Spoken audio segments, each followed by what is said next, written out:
Hello, everybody. This is Kyle Hecht, teaching for Henry Global. Apologize sincerely for the technical issues that we were having with our last lecture.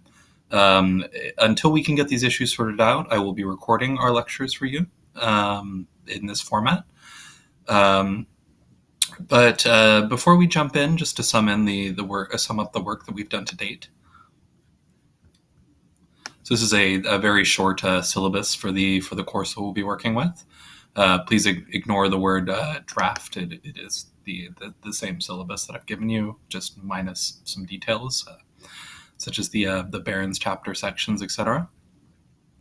But in any case, at this point, we have covered all of this, which I'll gray out right here. Oh, pardon me, I don't know if this sharing is working.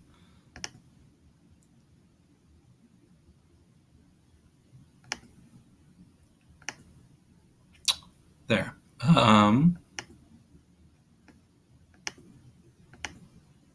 You should be able to see my screen now. So at this point, we have covered everything here. I've given you the general introduction to the AP English test as well as the AP English program. We talked about multiple choice questions, how to annotate main ideas, as well as use the predict and eliminate method. I taught you the 8 questions for close reading. I taught you the basics of how to write a 5-paragraph essay. And then I went over how to apply this technique to synthesis for questions. Pardon me. Today we'll be focusing on the next item, which would be how to apply these questions to rhetorical analysis questions. Rhetorical analysis questions are ones in which you are asked to interpret a text, particularly with regard to how it is making an argument.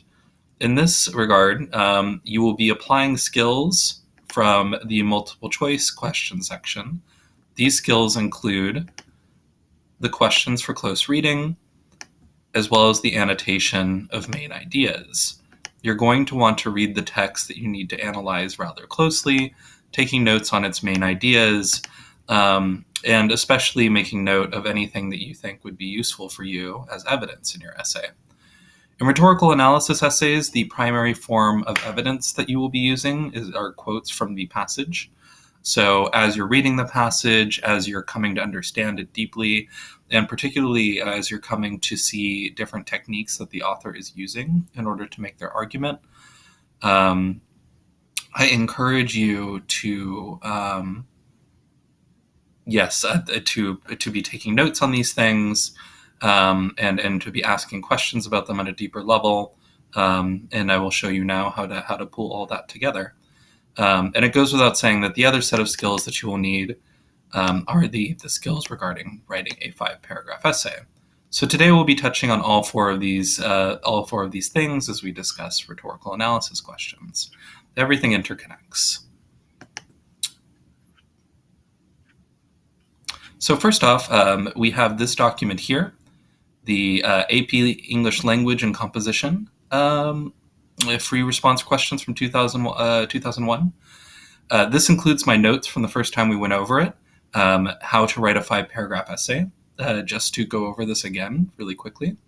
You have an introduction that introduces the topic overall, including and especially any relevant information, such as the name of the author, information about a historical event that surrounds the text, involves the text in some way, the title of the text, etc. Once you've introduced the topic and the world that the text came out of, and the background for your essay, then you provide your thesis sentence. Your thesis sentence is the one that outlines your main argument and the reasons and the structure of your essay. It is the foundation of your essay, very much like the base brick. A very basic, albeit very useful template for your thesis is argument A. In other words, I am arguing for argument A because reason 1, reason 2, and reason 3.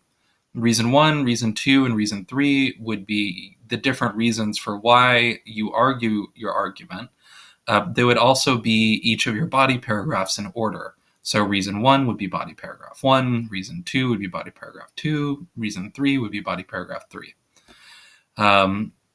One thing to note about theses, though, for whatever reason, this American style of academic writing does not like the use of the personal pronoun I. So try to avoid saying things like, I argue this because blank, blank, blank, blank, blank. Try to find other ways to phrase that sentence, such as, just state the thing that you argue, ignore, like pulling yourself out of the situation, keep the narrative voice in the third person, and then be making your argument from that narrative perspective. That's very much what they prefer. But I can give you some examples of what that looks like later on.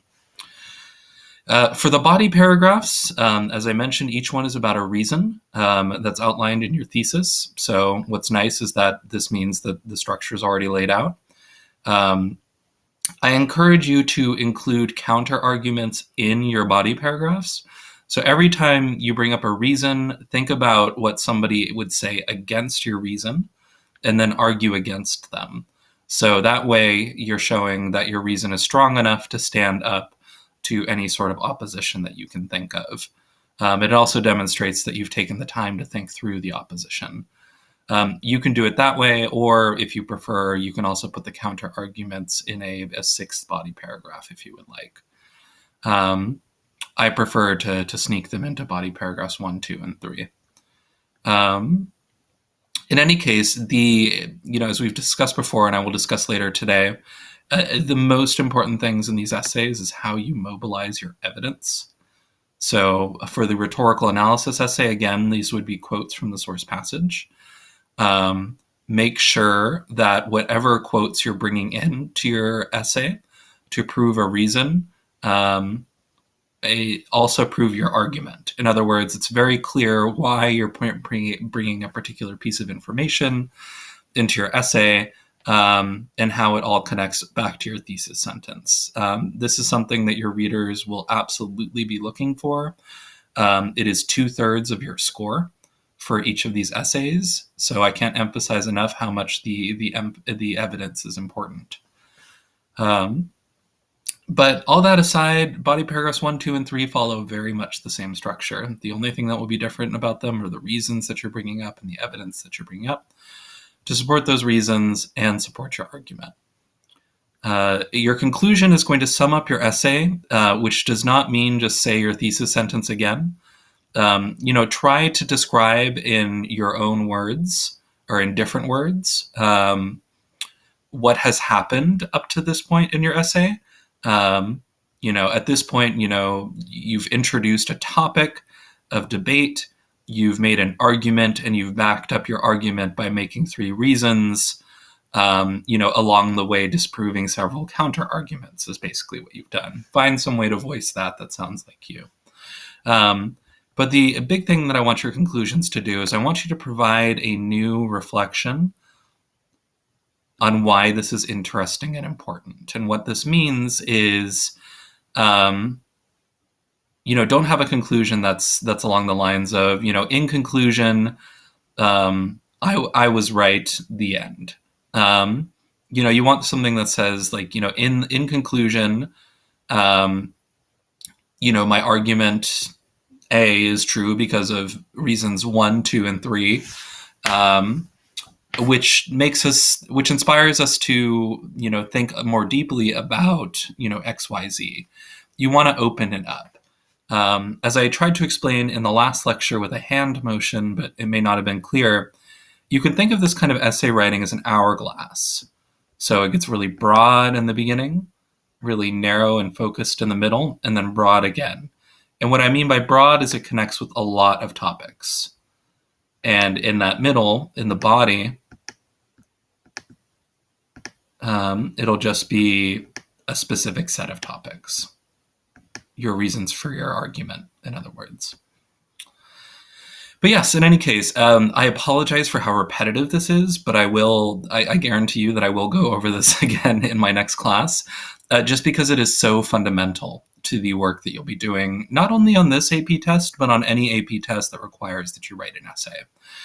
If you can master the 5-paragraph essay writing format, you will have gained a tremendous thing out of this course. I certainly hope you gain other things as well, as I'm teaching other things as well.